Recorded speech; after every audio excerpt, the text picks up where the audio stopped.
introduction of troops by a higher officer are honored guests as a way of showing the troops' strength, state of discipline, and preparedness. Reviews of the armed forces of the Philippines are patterned after the United States Army. This is due to the fact that the Americans greatly influenced the Philippine government's educational system and the military during their occupation.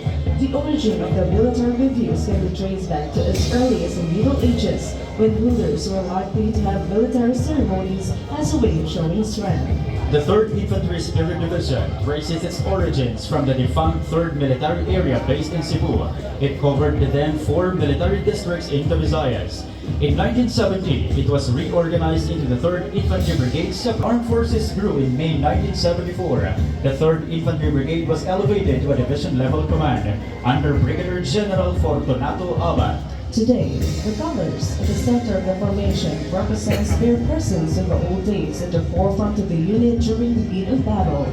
On the other hand, the band represents the significant role that the drum, pipe, and other musical instruments have played throughout military history for signaling in camp or on the battlefield. In 1986, the division transferred its headquarters to Panay Island and occupied the cantonment area at Camp Hernandez in Libre, Iloilo.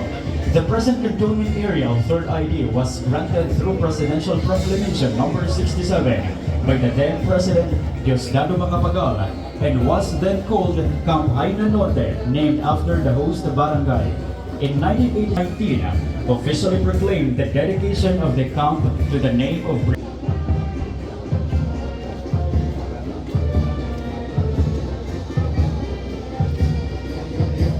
Camp Peralta is located at the heart of Panay Island, the 3rd largest military reservation in Region 6 and Region 7, consisting the islands of Panay, Guimaras, Negros, Siquijor, Cebu, and Bohol Islands.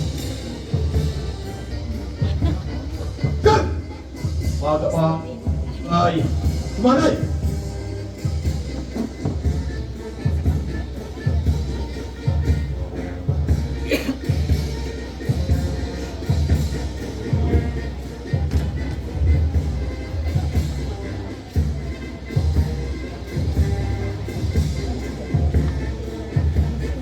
Sampaw! Po!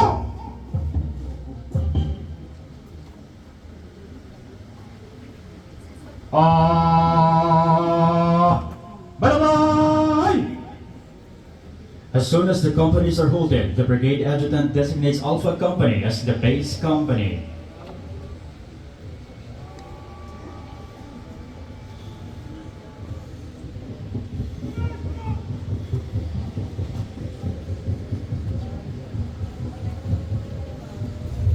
In a brisk manner called the adjutant's trot, the brigade adjutant makes his way midway between the line of troops and the troop commander.